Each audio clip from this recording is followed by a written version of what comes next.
마태복음 27장.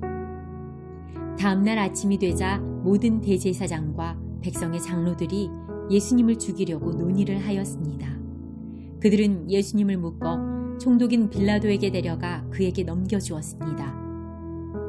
예수님을 배반한 유다는 예수님이 유죄 판결을 받은 것을 보고 양심의 가책을 느꼈습니다. 그래서 은 30개를 대제사장과 장로들에게 돌려주었습니다. 유다가 말했습니다. 내가 죄 없는 피를 팔아 넘기는 죄를 지었습니다. 그들이 대답했습니다. 그게 우리와 무슨 상관이냐? 그것은 너의 문제다.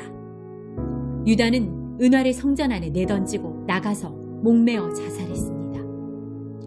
대제사장들이 성전에서 그 돈을 거두고 말했습니다. 이 돈은 빚값이니 성전에 두는 것은 안 될 일이다.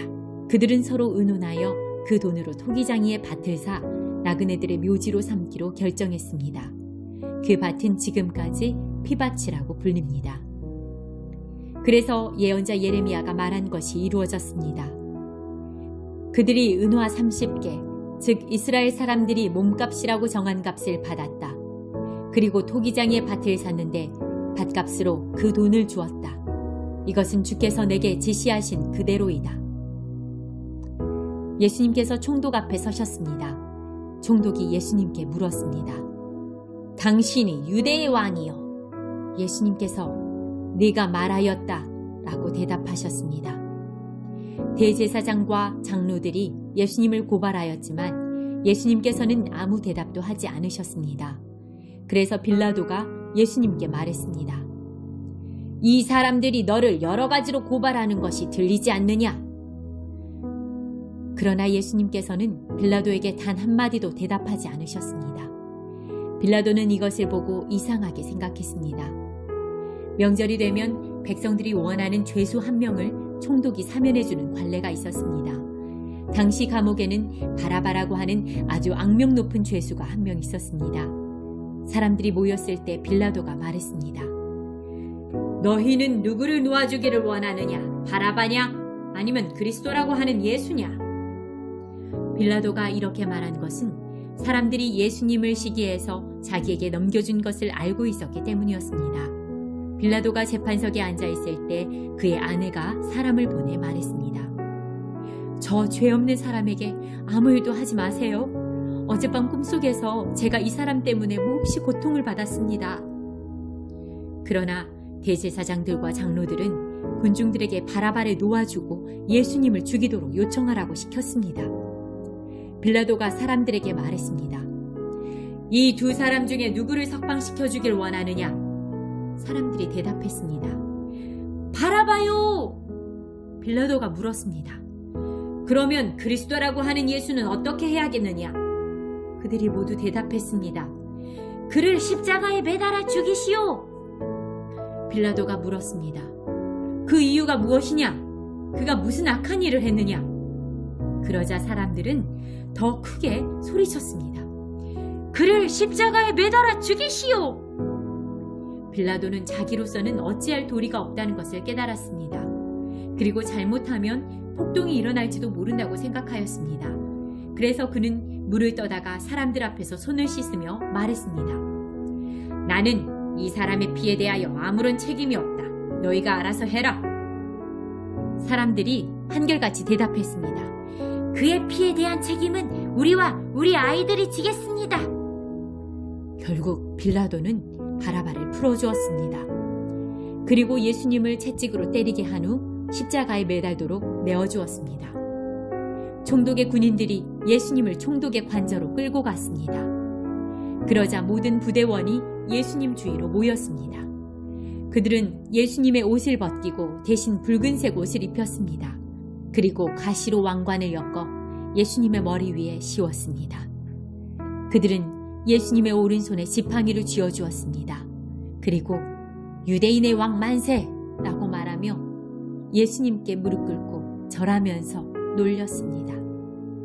그들은 예수님께 침을 뱉고 지팡이를 빼앗아 예수님의 머리를 쳤습니다. 예수님을 실컷 조롱한 후에 붉은색 옷을 벗기고 원래의 옷으로 다시 입혔습니다. 그리고 예수님을 십자가에 매달아 죽이려고 끌고 갔습니다. 군인들이 나가다가 구레네 출신의 시몬이라는 사람을 만났습니다. 군인들은 그에게 강제로 예수님의 십자가를 지고 가게 했습니다. 그들은 골고다라는 곳으로 갔습니다. 골고다는 해골의 땅이라는 뜻입니다. 군인들은 예수님께 쓸개즙을 섞은 포도주를 주어 마시게 하였습니다. 그러나 예수님께서는 맛을 보시고는 마시려고 하지 않으셨습니다.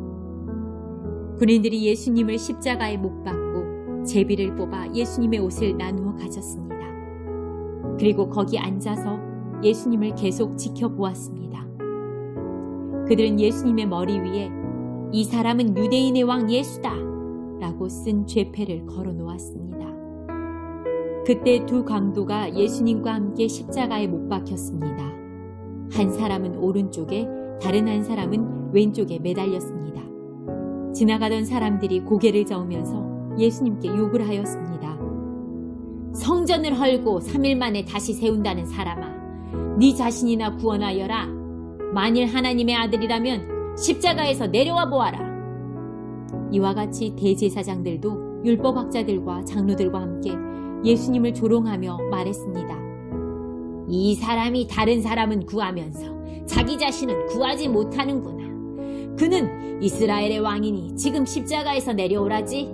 그러면 우리가 그를 믿겠다. 그가 하나님을 믿는다는데 하나님께서 원하신다면 그를 당장 구원해 주시라고 그래라. 자신이 나는 하나님의 아들이라고 했으니까 말이야. 예수님과 함께 십자가에 못 박힌 강도들도 똑같은 욕을 예수님께 했습니다.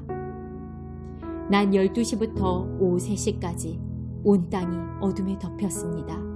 오후 3시쯤에 예수님께서 엘리 엘리 라마 사박다니 하고 큰 소리로 외치셨습니다. 이 말은 나의 하나님 어찌하여 나를 버리셨습니까? 라는 뜻입니다. 거기 서 있던 사람들이 이 말을 듣고 말했습니다. 이 사람이 엘리야를 부른다. 그러자 어른 한 사람이 뛰어가서 해면을 가져다 신 포도주를 적셨습니다. 그리고 예수님께서 마시도록 지팡이에 매달아 주었습니다.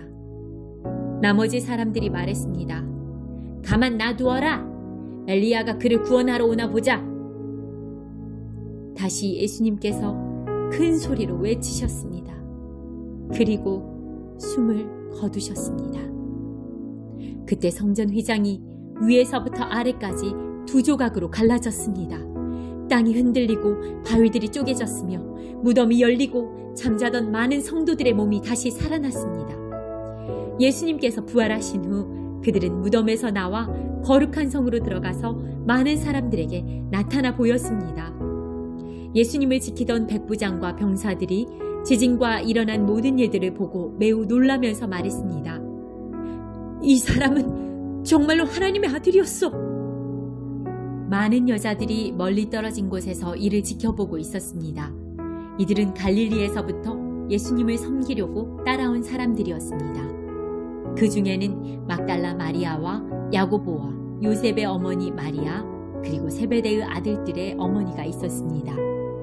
그날 저녁에 요셉이라는 아리마대 출신의 한 부자가 왔습니다. 그도 역시 예수님의 제자였습니다. 요셉은 빌라도에게 가서 예수님의 시신을 달라고 요청했습니다. 그러자 빌라도는 요셉에게 넘겨주라고 군인들에게 명령하였습니다. 요셉은 그 시체를 가져다가 깨끗한 천으로 둘렀습니다. 그리고 바위를 뚫어 만든 자신의 새 무덤에 예수님의 시신을 모셨습니다. 그는 큰 돌을 굴려 무덤의 입구를 막고 돌아갔습니다. 막달라 마리아와 다른 마리아가 무덤 맞은편에 앉아 있었습니다. 이튿날 곧 준비일이 지난 후에 대제사장들과 바리새파 사람들이 빌라도에게 왔습니다. 그들은 말했습니다. 각하, 그 거짓말쟁이가 살아있을 때 내가 3일 뒤에 살아날 것이다 라고 한 말이 기억납니다. 그러니 명령을 내리셔서 3일째 되는 날까지 그 무덤을 꼭 지키게 하십시오. 그의 제자들이 와서 시체를 훔쳐간 후에 사람들에게 그가 다시 살아났다고 할 수도 있습니다. 그러면 이번 속임수는 처음 것보다 더 나쁜 결과를 가져올 것입니다. 빌라도가 말했습니다. 경비병들을 데리고 가서 당신들이 할 수 있는 대로 무덤을 지키시오. 그렇게 해서 그들은 무덤에 가서 돌을 봉인하고 경비병들을 시켜 입구를 지키게 하였습니다. 마태복음 28장. 안식일 다음 날, 즉 한 주의 첫날 동틀 무렵에 막달라 마리아와 다른 마리아가 무덤을 보러 갔습니다. 그때 강한 지진이 일어나고 하나님의 천사가 하늘에서 내려왔습니다. 그 천사는 돌을 굴려 치우고 그 위에 앉았습니다. 그 모습은 번개와 같았고 옷은 눈처럼 희었습니다. 경비병들이 그 천사를 보고 두려워 떨었고 마치 죽은 사람처럼 되었습니다. 천사가 그 여자들에게 말했습니다. 두려워하지 마라. 너희가 십자가에 못 박히신 예수님을 찾고 있다는 것을 알고 있다. 예수님은 여기 계시지 않다. 말씀하신 대로 다시 살아나셨다. 와서 예수님이 누우셨던 곳을 보아라. 그리고 빨리 가서 제자들에게 이렇게 말하여라. 예수님께서 죽음에서 다시 살아나셨습니다. 그리고 먼저 갈릴리로 가셨습니다. 거기서 예수님을 뵐 수 있을 것입니다. 보아라, 이것이 내가 너희에게 전할 말이다. 여자들은 재빨리 무덤을 떠났습니다. 그들은 두려우면서도 매우 기뻤습니다. 그들은 제자들에게 이 소식을 전해주려고 달려갔습니다. 그때 갑자기 예수님께서 여자들에게 나타나셔서 말씀하셨습니다. 잘 있었느냐? 여자들은 예수님께 다가가서 그분의 발을 붙잡고 절했습니다. 그러자 예수님께서 말씀하셨습니다. 두려워하지 마라. 가서 내 형제들에게 갈릴리로 가라고 말하여라. 거기서 그들이 나를 볼 것이다. 여자들이 가고 있는 동안 몇몇 경비병들도 성으로 들어가 대제사장들에게 일어난 모든 것을 말하였습니다. 대제사장들은 장로들과 함께 모여 의논하였습니다. 이들은 경비병들에게 많은 돈을 주었습니다. 그리고 사람들에게는 밤에 예수의 제자들이 찾아와 우리가 잠든 사이에 그 시체를 훔쳐갔다고 말하여라. 만일 이 이야기가 총독의 귀에 들어가더라도 우리가 잘 말해서 너희들을 구해주겠다 라고 말했습니다. 돈을 받은 경비병들은 그들이 시킨 대로 했습니다.